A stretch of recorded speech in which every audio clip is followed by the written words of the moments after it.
Wife of Abhinandan part 20. Okay my dear staff, ఈ రోజు presentation miss మైత్రి గారు హ్యాండిల్ చేస్తారు. గాట్ ఇట్ మైత్రి? వెళ్ళి ప్రెజెంటేషన్ కు ప్రిపేర్ అవ్వండి. All of you go and get back your work అని వెళ్ళిపోయాడు అభి. స్టాఫ్ అంతా మైత్రి వైపు చూస్తూ వెళ్ళిపోయారు. మైత్రి మైత్రి అంటూ పిలిచింది సత్య. హా సత్య అన్నది మనో. విన్నావా అని అడిగింది సత్య. హా సత్య, ఇదేమిటే నన్ను ప్రెజెంటేషన్ ఇవ్వమన్నాడు? నాకు ఇదంతా కొత్త అని తెలుసు, కానీ కావాలి అని ఇచ్చాడు అన్నది మనం. నాకు అలానే ఉందే, ఇప్పుడు ఏం చేస్తావు అన్నది సత్య. నన్ను హ్యాండిల్ చేయమంటే నేను భయంతో వణికిపోయి జాబ్ వదిలేస్తా అనుకున్నాడు. ఒకవేళ నేను సరిగ్గా చెప్పలేకపోతే నన్ను తిట్టడానికి ఛాన్స్ దొరుకుతుంది అని ఇలా చేశాడు. నేను తగ్గుతానా? ఈ మను అంటే ఏమిటో చూపిస్తా. సత్య, నువ్వు వెళ్ళవే, నేను ఈరోజు ప్రెజెంటేషన్ ఇస్తాను అని చెప్పింది మనం. ఓకే మను, ఏమన్నా డౌట్స్ ఉంటే అడుగు. అయినా నువ్వే మాకు డౌట్స్ క్లియర్ చేస్తావు. ఇంకా నీకు నేను చెప్పాలా? ఒకసారి చూస్తే చాలు. ఈ విషయం అభికు తెలియక నీకు చెప్పాడు. Engineering college topper and gold medallist అని మర్చిపోయాడు పాపం అభి అని నవ్వుకుంటూ వెళ్ళిపోయింది సత్య. హా అభి, నాకు తెలుసు ఈ కోపం స్టాఫ్ మీదో లేక నా మీదో కాదు, కేవలం నన్ను ఏడిపించాలి అని చేశావు. నేనేమిటో నీకు మళ్ళీ చూపిస్తా బంగారం అని ప్రెజెంటేషన్ కు ప్రిపేర్ అవుతూ ఉన్నది మనం. అభి క్యాబిన్ లోనికి వెళ్లి సంతోషంతో నవ్వుకుంటూ, మైత్రి, నిన్ను ఈ రోజు బాగా ఇరికించాను, చూద్దాం ఎలా ప్రెజెంటేషన్ ఇస్తావో. దెబ్బకు ఎక్స్ట్రాలు చేయకుండా నార్మల్ గా ఉంటుంది. సంతోష్ కు కాల్ చేసి చెప్దాం, వాడు కూడా వాడి చెల్లి ప్రెజెంటేషన్ చూడాలిగా అని సంతోష్ కు కాల్ చేశాడు. బాబా, ఏమిటి ఇప్పుడు కాల్ చేశావు ఈ టైంలో అని అడిగాడు సంతోష్. నువ్వు ఎక్కడ ఉన్నా త్వరగా ఆఫీస్కి రా అన్నాడు అభి. ఎందుకు బావా అని అడిగాడు సంతోష్. ముందు చెప్పింది చేయరా అన్నాడు అభి. సరే బావా అని కాల్ కట్ చేసి అభి ఆఫీస్ కు స్టార్ట్ అయ్యాడు సంతోష్. మనం అభి క్యాబిన్ కు వచ్చి సార్ అని పిలిచింది. కమిన్ మిస్ మైత్రి అన్నాడు అభి. సార్, క్లయింట్స్ వచ్చారు, ప్రెజెంటేషన్ టైం అవుతుంది అని చెప్పింది మనం. అదంతా ఓకే, బట్ ప్రెజెంటేషన్ ఇవ్వవలసింది నువ్వే కదా, బాగా ప్రిపేర్ అయ్యావా అన్నాడు అభి. సార్, మీరు ఇదంతా కావాలనే చేశారు, నాకు తెలుసు. నాకు ఏమీ తెలియదు అని ఇలా బుక్ చేశారు. నేను ఎప్పుడైనా ఒక్కసారైనా ప్రెజెంటేషన్ ఇచ్చానా సార్? ఇప్పుడు ఏదన్నా అయితే మళ్ళీ నన్ను బ్లైండ్ చేస్తారు. సార్ ప్లీజ్ సార్, ఈ ఒక్కసారికి వదిలేయండి. నేను ఎలా ఇస్తాను సార్? మీకు తెలుసు కదా, నేను ఎప్పుడూ ఇవ్వలేదు అని చెప్పింది మనం. చూడండి మిస్ మైత్రి, ఏదైనా కొత్తలో కొత్తగానే ఉంటుంది, కొంచెం అలవాటైతే అదే వస్తుంది. మీరు ఈ ప్రెజెంటేషన్ ఇస్తున్నారు, ఇట్స్ ఫైనల్. అండ్ ఈ ప్రెజెంటేషన్ కి క్లయింట్స్ ఇంప్రెస్ అవ్వాలి, లేకపోతే మళ్ళీ నా పనిష్మెంట్ కు రెడీగా ఉండు అన్నాడు అభి. సార్, ఎలాంటి పనిష్మెంట్స్ ఇస్తారు సార్ అని అడిగింది మనం. అది మీరు ఇమాజిన్ చేయలేరు మిస్ మైత్రి అన్నాడు అభి. సార్, ఒకవేళ నేను ఇచ్చిన ప్రెజెంటేషన్ కి క్లయింట్స్ ఇంప్రెస్ అయితే అన్నది మనం. అయితే ఏమిటి, నువ్వే చెప్పు అన్నాడు అభి. ఇంప్రెస్ కాకపోతే మీరు పనిష్మెంట్స్ ఇస్తారు, మరి ఇంప్రెస్ అయితే నేను చెప్పింది చేస్తారా అని అడిగింది మనం. అభి సైలెంట్ గా ఉన్నాడు. సార్ చెప్పండి అన్నది మనం. ముందు బెట్ గెలువు, అప్పుడు చూద్దాం అన్నాడు అభి. సార్, అదేం కుదరదు, మీరు మాట ఇవ్వవలసిందే. నాకు తెలుసు మీరు మాట ఇస్తే తప్పరు, సో ఫస్ట్ ప్రామిస్ చేయండి అన్నది మనం. నేను మాట ఇస్తే తప్పనని నీకెలా తెలుసు అని అడిగాడు అభి. మను మనసులో చచ్చింది గొర్రె, ఇప్పుడు ఏం చెప్పాలి అని అనుకుని, నాకేమిటి సార్, అందరికీ తెలుసు మీరు ఇంత పెద్ద కంపెనీ ఆర్గనైజ్ చేస్తున్నారు అంటే ఎంత పెద్ద విషయం. మాట మీద నిలబడతారు కాబట్టే మీరు ఇవన్నీ హ్యాండిల్ చేయగలుగుతున్నారు. సో చూసిన వాళ్లకు ఎవరికైనా తెలుస్తుంది, మీరు మాట ఇస్తే దానికోసం మీ ప్రాణమైనా ఇస్తారు అని నాకు తెలుసు. సో ఫస్ట్ ప్రామిస్ చేయండి అని చెయ్యి చాపింది మనం. అభి తన వైపే చూస్తూ మనో చేతిలో చెయ్యి వేశాడు. అప్పుడే సంతోష్ బావా అంటూ డోర్ ఓపెన్ చేసి అక్కడ వాళ్ళిద్దరి పొజిషన్ చూసి చిన్నగా డోర్ లాక్ చేశాడు. అభి మనోలో ట్రాన్స్ లో నుంచి తేరుకొని చేతిలో వదిలేశారు. సార్, నేను వెళ్లి అరేంజ్మెంట్స్ చూస్తాను, మీరు రండి అని సంతోష్ ని విష్ చేసి వెళ్లిపోయింది మనం. బావా, ఎందుకింత అర్జెంటుగా రమ్మన్నావు అని అడిగాడు సంతోష్. 10 minutes లో నువ్వే చూద్దువు, అని కాన్ఫరెన్స్ కు తీసుకుని వెళ్ళాడు అభి. అప్పటికే అందరూ కాన్ఫరెన్స్ హాల్లో అసెంబుల్ అయి ఉన్నారు. అభి, సంతోష్ హుందాగా నడుచుకుంటూ క్లయింట్స్ ను విష్ చేసి వాళ్ళ ఎదురు కూర్చున్నారు. Hi one and all, today then meeting in conducted by miss మైత్రి.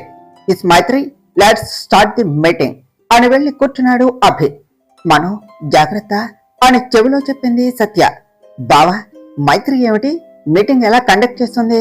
తను ఫ్రెషర్, తను కండక్ట్ చేయలేదు, మళ్ళీ అనవసరంగా ప్రాజెక్టు పోతుంది అని మెల్లిగా చెప్పాడు సంతోష్. సంతోష్, ముందు జరిగేది చూడు అన్నాడు అభి. ప్రొజెక్టర్ దగ్గరకు వెళ్లి అందరినీ విష్ చేసి ప్రజెంటేషన్ స్టార్ట్ చేసింది మనం. తను స్టార్ట్ చేసేసరికి లైట్స్ అన్ని ఆఫ్ అయ్యి ఓన్లీ స్పార్క్ లైట్ మాత్రమే మనో మీద ఫోకస్ అయ్యింది. ఆ లైట్ ఫోకస్ లో తను చాలా చక్కగా ప్రజెంటేషన్ హ్యాండిల్ చేస్తూ ఉన్నది. క్లయింట్స్ అడిగే అన్ని డౌట్స్ ని క్లియర్ చేస్తూ నైస్ గా హ్యాండిల్ చేస్తూ ఉంటే ఆ ఫోకస్ లైట్ లో వైట్ పంజాబీ డ్రెస్, లూస్ గా వదిలేసిన హెయిర్ గాలికి ముందుకు పడుతూ ఉంటే తన చేతితో తన ముంగురులను చెవి వెనుక పెడుతూ ఫేస్ లో స్మైల్ మెయింటైన్ చేస్తూ ఉంటే అందరూ రెప్పవేయటం మర్చిపోయి అంతే చూస్తూ ఉన్నారు. అందంగా నవ్వుతూ ప్రజెంటేషన్ ఇస్తూ ఉంటే అభి కూడా అంతే చూస్తూ ఉన్నాడు. మనసులో ఎంత బాగా హ్యాండిల్ చేస్తుంది అని అనుకోకుండా ఉండలేకపోయాడు. సంతోష్ అయితే మనోని చూస్తూ ఉన్న అభినే చూస్తున్నాడు. స్టాఫ్ అంతా కూడా మెస్మరైజ్ అయి చూస్తున్నారు. కాన్ఫరెన్స్ హాల్ మొత్తం తన వాక్ పటిమకు లేక తన అందానికి ముగ్ధులయ్యి అంతే చూస్తూ ఉన్నారు. అలా 3 hours లో మీటింగ్ కంప్లీట్ చేసింది మనం. అందరూ కూడా నిలబడి క్లాప్స్ కొట్టారు. అభి కూడా అందరితో పాటు క్లాప్స్ కొట్టబోయి చేతులు జరిపి మళ్ళీ మనును చూసి చేతులు దులుపుకున్నాడు. మను అభిని చూసి చిన్నగా కళ్ళెగరేసి నవ్వింది. క్లయింట్స్ కూడా ప్రాజెక్టు ఓకే చేసి నెక్స్ట్ ప్రాజెక్ట్ కూడా నందన్ ఇండస్ట్రీకే ఇచ్చి వెళ్లిపోయారు. అందరూ మనుకి కంగ్రాచులేషన్స్ చెప్పి ఎవరి సీట్స్ లోనికి వాళ్ళు వెళ్లి వాళ్ళ వర్క్ స్టార్ట్ చేశారు. స్టాఫ్ అందరూ. సత్య కూడా మనుని హక్ చేసుకుని విష్ చేసింది. సంతోష్ మను దగ్గరకు వెళ్లి, కంగ్రాట్స్ చెల్లెమ్మ, చాలా బాగా ప్రెజెంటేషన్ ఇచ్చావు. అసలు నేను నమ్మలేకపోయాను. నువ్వు ఫ్రెషర్ అన్నావు, ఎలా హ్యాండిల్ చేస్తావో అని నేను కొంచెం టెన్స్ ఫీల్ అయ్యాను. బట్ నువ్వు ఎక్కడా తడపడకుండా చాలా బాగా చెప్పావు అని అన్నాడు. థ్యాంక్స్ అన్నయ్య అని నవ్వింది Manu. Satya, go get back your work అని వెళ్లిపోయాడు అభి. అన్నయ్య, నేను ఇప్పుడే వస్తాను అని అభి వెనుక వెళ్ళింది మను. సత్య, నిన్న నేను చెప్పిన విషయం మైత్రిని అడిగావా అన్నాడు సంతోష్. హా సంతోష్, అభి మీద గుడ్ ఒపీనియన్ ఉన్నది, బట్ అభిని పెళ్లి చేసుకుంటావా అని అడగలేకపోయాను. అది మాత్రం నువ్వే అడుగు. ముందు మనం అనుకుంటే సరిపోదు, వాళ్ళ మనసులు కలవాలి. అంటే వాళ్ళు ఇద్దరూ పక్కపక్కనే ఉంటే అప్పుడు ఒకరి గురించి ఒకరికి తెలుస్తుంది అన్నది సత్య. నిజమే సత్య, వాళ్ళిద్దరూ ఒంటరిగా ఉంటేనే వాళ్ళ అభిప్రాయాలు తెలుస్తుంది. పైగా అభికి మైత్రి మీద గుడ్ ఒపీనియన్ ఉన్నది. ఇందాక చూసావో లేదు, మైత్రి ప్రజెంటేషన్ ఇస్తూ ఉంటే తనని అంతే చూస్తున్నాడు. సో వాళ్ళిద్దరికీ ప్రైవసీ ఉంటే బాగుంటుంది. కానీ ఇక్కడ అలా కుదరదు. అందుకే నేను ఎలా అని ఆలోచిస్తున్నా అని చెప్పాడు సంతోష్. సంతోష్, 2 days లో మీరు ఊటీ వెళ్తున్నారు కదా, మీతో పాటు మైత్రిని కూడా తీసుకుని వెళ్లేలా అభిని ఒప్పిస్తే అప్పుడు వాళ్ళకి కొంచెం ప్రైవసీ దొరుకుతుంది అని చెప్పింది సత్య. నిజమే సత్య, గుడ్ సజెషన్. నేను ఇప్పుడే అభితో ఎలాగైనా మాట్లాడి మైత్రిని మాతో తీసుకుని వెళ్లేలా చూస్తా. థ్యాంక్స్ సత్య, అడిగిన వెంటనే ఒప్పుకుని నాకు హెల్ప్ చేస్తున్నందుకు అన్నాడు సంతోష్. అలా అంటావేమిటి సంతోష్, అభి మన ఫ్రెండ్, తను సంతోషంగా ఉంటాడు అంటే అంతకన్నా మనకు కావలసినది ఏమున్నది అని నవ్వింది సత్య. ఓకే, నేను ఇప్పుడే మాట్లాడతాను అని వెళ్ళాడు సంతోష్. సత్య కూడా నవ్వుతూ వెళ్లిపోయింది. అభి విసురుగా క్యాబిన్ లోనికి వెళ్లి చైర్లో కూర్చున్నాడు. ఏదో అనుకుంటే ఇంకేదో అయ్యింది. నేను ఆ మెంటల్ది చెప్పలేక నా దగ్గర తిట్లు తింటుంది అనుకుంటే నాకే కాజా తినిపించింది. అయినా దీనిలో ఇన్ని టాలెంట్లు ఉన్నాయేమిటి? అసలు ఒక్క నిమిషం నన్ను నేనే మర్చిపోయి మరీ తనని చూస్తూ ఉన్నాను. అంత బాగుంది, అంతే అంతంగా చెప్పింది. అసలు నేనే నమ్మలేకపోయాను. చెప్పింది ఆ తింగరదేనా అని. చాలా ఎక్స్పీరియన్స్ క్యాండిడేట్ హ్యాండిల్ చేసినట్టు చేసింది. ఎలా చేసినా నేను అనుకున్నది జరగలేదు. పైగా దానితో ఛాలెంజ్ చేశాను అని అనుకుంటూ ఉండగా, సార్ అని పిలిచింది మను. వాట్ అన్నాడు అభి. ఇక్కడే ఉండి చెప్పాలా, అక్కడికి రాకూడదా అని అడిగింది మను. హా, గెట్ ఇన్ అన్నాడు అభి. సార్, మీటింగ్ అయిపోయింది, కనీసం చిన్న కాంప్లిమెంట్ కూడా ఇవ్వలేదు. నేను బాగా హ్యాండిల్ చేశానా సార్ అని అడిగింది మను. అభి సీరియస్ గా చూశాడు. సార్, అలా చూడకపోతే చెప్పవచ్చుగా సార్ అన్నది మను. ముందు వచ్చిన పని చూడు అన్నాడు అభి. సార్, అది ఇందాక మనం బెట్ వేసుకున్నాం, మరి దానిలో నేను గెలిచాను, మరి నేను అడిగింది చేస్తా అన్నారుగా అని ఒక కన్ను మూసి ఒక కన్ను తెరచి చూస్తూ చెప్పింది మను. అభి కోపంగా చూశాడు. వామ్మో, ఆ చూపు చూడు ఎలా చూస్తున్నాడు, కుదిరితే చూపులతో భస్మం చేస్తాడేమో అని మనసులో అనుకుంటూ సార్ అని పిలిచింది మను. ఇప్పుడు నేనేం చెయ్యాలి అన్నాడు అభి. అంటే సార్, మీరు ఒప్పుకున్నారా అని సంతోషంతో అడిగింది మను. సోదాపి విషయానికి రా పాపా అన్నాడు అభి. అది సార్, నాకు అని ఆలోచిస్తూ హా, ఐస్ క్రీమ్ కావాలి అని అడిగింది మను. అయితే ఆర్డర్ పెడతాను, వెళ్ళి తీసుకో అని చెప్పాడు అభి. అబ్బా సార్, ఆర్డర్ పెడితే తీసుకోవటం నాకు తెలియదా, నా దగ్గర డబ్బులు లేవా అన్నది మను. మరేం చేయాలి అన్నాడు అభి. అది మీరే నన్ను ఈవినింగ్ ఐస్ క్రీమ్ పార్లర్ కు తీసుకుని వెళ్ళాలి అని చెప్పింది మను. నో, నెవర్ అన్నాడు అభి. సార్, మీరు మర్చిపోయారా, నేను బెట్ విన్ అయితే నేను చెప్పింది మీరు చేస్తా అన్నారు, సో అని మను చెప్పబోతూ ఉంటే అభి సీరియస్నెస్, కోపం అన్ని కలగలిపి చూశాడు. మీరే చెప్పారు, ఇప్పుడు మీరే మాట తప్పుతారా అన్నది మను. అభి కోపంగా ఓకే, ఈవినింగ్ రెడీగా ఉండు, తీసుకుని వెళ్తాను అన్నాడు. అప్పుడే సంతోష్ లోనికి వచ్చి బావా, ఎవరిని ఎక్కడికి తీసుకుని వెళ్తా అంటున్నావు అని అడుగుతూ అభి ఎదురుగా చైర్లో కూర్చున్నాడు. మెంటల్, నువ్వు వెళ్ళి నీ వర్క్ చేసుకో అన్నాడు అభి. ఓకే సార్ అని చెప్పింది మను. ఏ మెంటల్, నీ మొబైల్ నంబర్ చెప్పు అన్నాడు అభి. సార్, నా నెంబరు మీకెందుకు, అయినా ఒక ఆడపిల్లను అలా డైరెక్ట్ గా మొబైల్ నెంబర్ అడుగుతారా, మీరు ఎంత సీఈఓ అయితే మాత్రం మేము అలా ఎలా చెప్పేస్తాము అని చిన్నగా నవ్వింది మను. డూ వాట్ ఐ సెడ్ అని కోపంగా చూశాడు అభి. అంత కోపం ఎందుకు సార్, చెప్తాన్లే అని నెమ్మరిచ్చి వెళ్లిపోయింది మను.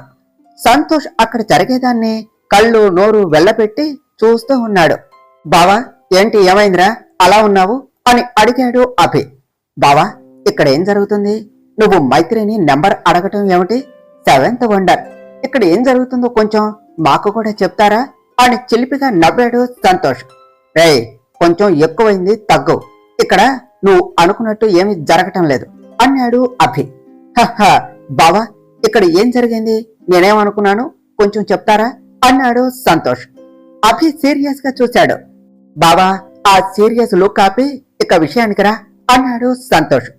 మార్నింగ్ మైత్రిని తెట్టి ప్రెజెంటేషన్ ఇవ్వాలి అని ఆర్డర్ వేయటం, వాళ్ళ ఇద్దరి మధ్య బెట్ అండ్ మైత్రి పెట్టిన కండిషన్ మొత్తం చెప్పాడు అభి. సంతోష్ పగలబడి నవ్వాడు. ఏయ్, ఎందుకురా నవ్వు అన్నాడు అభి. మరి లేకపోతే ఏమిట్రా, నువ్వు ది గ్రేట్ అభినందన్ గారు ఇలా చేయటం, అయినా ఎవరిని తక్కువ అంచనా వేయకూడదు బావా. అయితే ఇప్పుడేంటి, ఈవినింగ్ మైత్రిని డేట్ కి తీసుకుని వెళ్తున్నావు అన్నమాట అని నవ్వాడు సంతోష్.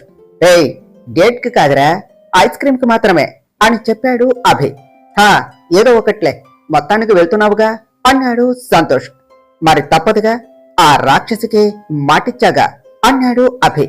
మైత్రి కూడా అభితో ఫ్రీగా మూవ్ అవుతుంది అంటే మైత్రికి కూడా అభి అంటే ఇష్టమేనా అని మనసులో ఆలోచిస్తూ ఉన్నాడు సంతోష్.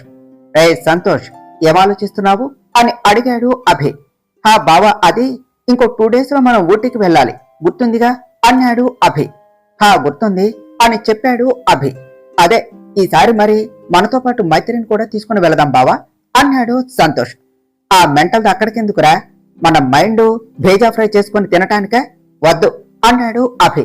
బావా, ఈ రోజు నువ్వు చూసావుగా మీటింగ్ ఎంత బాగా హ్యాండిల్ చేసిందో, తనని మనం ఈ ప్రాజెక్టులో ఇన్వాల్వ్ చేస్తే మనకి బెటర్, ఒకసారి ఆలోచించు అన్నాడు సంతోష్.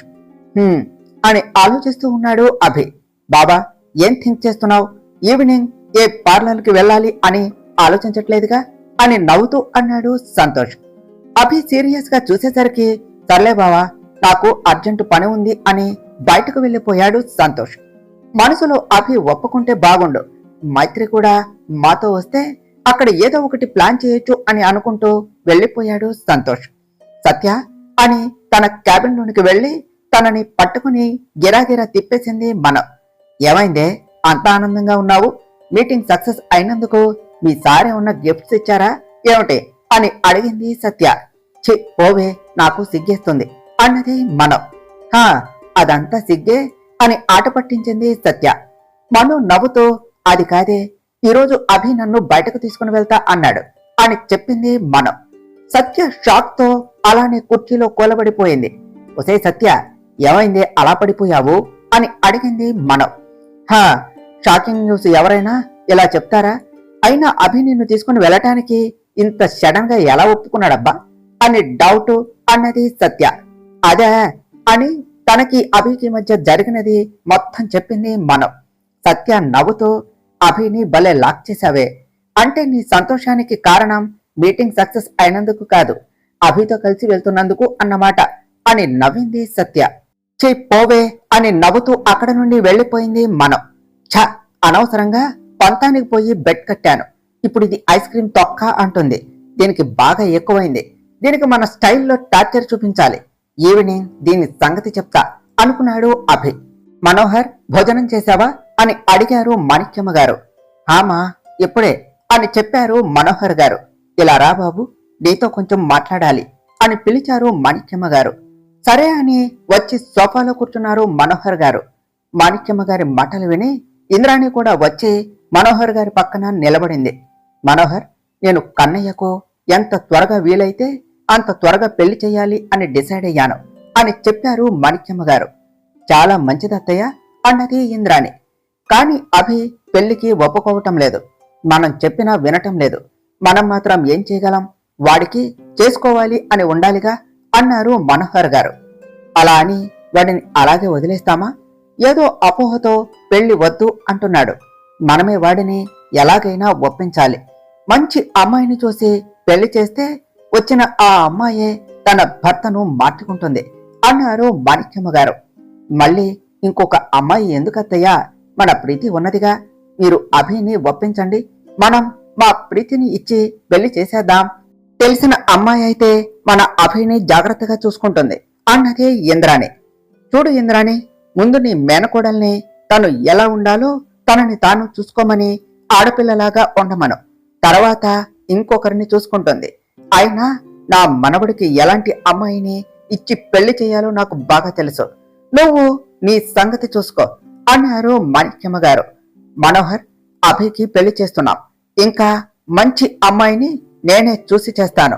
దీనిలో ఇంకొకరి ఇన్వాల్వ్మెంట్ వద్దు. చూడు ఇంద్రాణి, నువ్వు నీ భర్తని జాగ్రత్తగా చూసుకో చాలు. ఎప్పుడు ఏం చెయ్యాలి నాకు తెలుసు అని అక్కడి నుండి వెళ్లిపోయారు మాణిక్యమ్మ గారు. ఇంద్రాణి కోపంగా, చూసారా మీ అమ్మ ఎలా అంటున్నారు? అభి పెళ్లికి నాకు ఏం సంబంధం లేదు అంటున్నారు. అయినా ప్రీతికి ఏం తక్కువ చెప్పండి? అందంగా ఉంటుంది, ఫారెన్ లో చదువుకున్నది, అభి అంటే ప్రేమ ఉన్నది. ఇంతకంటే ఏం కావాలి? మీరు అన్న అత్తయ్య గారితో మాట్లాడి అభికి ప్రీతికి పెళ్లి చేయండి అన్నారు ఇంద్రాణి. చూడు ఇంద్రాణి, నీకు నేను చాలాసార్లు చెప్పాను, ఇప్పుడు మళ్ళీ చెప్తున్నా. మా అమ్మ ఇష్టమే నా ఇష్టం, కానీ పెళ్లి చేసుకోవలసింది అభి. వాడికి ఇష్టమైన వాళ్ళని చేసుకుంటాడు. మధ్యలో నువ్వు నేను ఎవరు అని చెప్పి వెళ్లిపోయారు మనోహర్ గారు. హా, పెళ్లి వాడి ఇష్టం కావచ్చు, కానీ పెళ్లి కూతురు మాత్రం నా ఇష్టం. నేను ఏం చేసైనా సరే ప్రీతిని అభికి ఇచ్చి పెళ్లి చేస్తాను అని మనసులో అనుకుంటూ ఇంకా ఆలస్యం చేయకూడదు. ప్రీతితో మాట్లాడి ఏదో ఒకటి ప్లాన్ చేయాలి అనుకున్నది ఇంద్రాణి. మనం ఏం చేస్తున్నావు? ఏమిటి రూమ్ అంతా డ్రెస్ ఎగ్జిబిషన్ పెట్టావు అంటూ అక్కడకు వచ్చింది సత్య. ఏ డ్రెస్ వేసుకోవాలో అర్థం కావటం లేదు సత్య, హెల్ప్ చేయవే అని అడిగింది మనం. ఈరోజు అభితో బయటకు వెళితే మాత్రం ఇదంతా చేయాలా? ఏదో ఒకటి వేసుకో మనం, మళ్ళీ లేట్ అయితే అభి కోప్పడతాడు అని చెప్పింది సత్య. ఫోన్లో మెసేజ్ వచ్చింది సత్య. అభి ప్లేస్ మెసేజ్ పెట్టాడే, 7కి రమ్మని. అమ్మో, నేను త్వరగా రెడీ అవుతా అని వాష్రూమ్లోనికి వెళ్లిపోయింది మనం. అభి అంటే అంత భయమే నీకు అని నవ్వుకుంటూ వెళ్లిపోయింది సత్య. ఆ మైత్రితో బెట్ కాయటం ఎందుకు? ఇప్పుడు ఈ దొబ్బుడెందుకు? మాటిచ్చాను కాబట్టి తప్పదు అని రెడీ అయ్యి కిందకు దిగాడు అభి. కన్నయ్య, ఇప్పుడెక్కడికి వెళుతున్నావు అని అడిగారు మాణిక్యమ్మ గారు. హా గ్రాని, ఫ్రెండ్ని కలవటానికి వెళుతున్నా అని చెప్పాడు అభి. సరే కన్నయ్య అన్నారు మాణిక్యమ్మ గారు. అభి, ఎప్పుడు ఆఫీసు ఫ్రెండ్సేనా? కొంచెం సేపైనా ప్రశాంతంగా ఉండు. మన ప్రీతిని తీసుకుని బయటకు వెళ్ళు. తను కూడా ఈ సిటీ చూసి చాలా రోజులైంది, తనకి టైం పాస్ అవుతుంది అన్నారు ఇంద్రాణి. ఇప్పుడు కాదు మా, ఈసారి ఎప్పుడైనా తీసుకుని వెళ్తాను. ఇప్పుడు నాకు అర్జెంటు అసైన్మెంట్ ఉంది అని వెళ్లిపోయాడు అభి. ఇంద్రాణి మాణిక్యమ్మ గారిని చూస్తూ మనసులో, నేను అనుకున్నది జరగకుండా ఎలా చేస్తావో నేను చూస్తాను అత్త అని అనుకున్నది. అయితే చూడు అన్నారు మాణిక్యమ్మ గారు. ఏమిటి అత్తయ్య గారు అన్నది ఇంద్రాణి. అదే ఇంద్రాణి, ముందు చూడు, లేకపోతే కిందకి పడతావు, స్టెప్స్ ఉన్నాయి అని చెప్పి వెళ్లిపోయారు మాణిక్యమ్మ గారు. ఇంద్రాణి మనసులో, ఈమె తెలిసి అంటుందా తెలియక అంటుందా అని అనుకుంటూ వెళ్లిపోయింది. తరువాత ఏమి జరిగిందో నెక్స్ట్ పార్ట్లో తెలుసుకుందాం ఫ్రెండ్స్. డియర్ ఫ్రెండ్స్, మీకు గనక ఈ కథ నచ్చినట్లయితే మీ అభిప్రాయాలను కామెంట్ల రూపంలో తెలియచేయండి. ఈ వీడియోను లైక్ చేయండి, షేర్ చేయండి, మా ఛానల్ను సబ్స్క్రైబ్ చేసుకోండి ఫ్రెండ్స్. Thank you.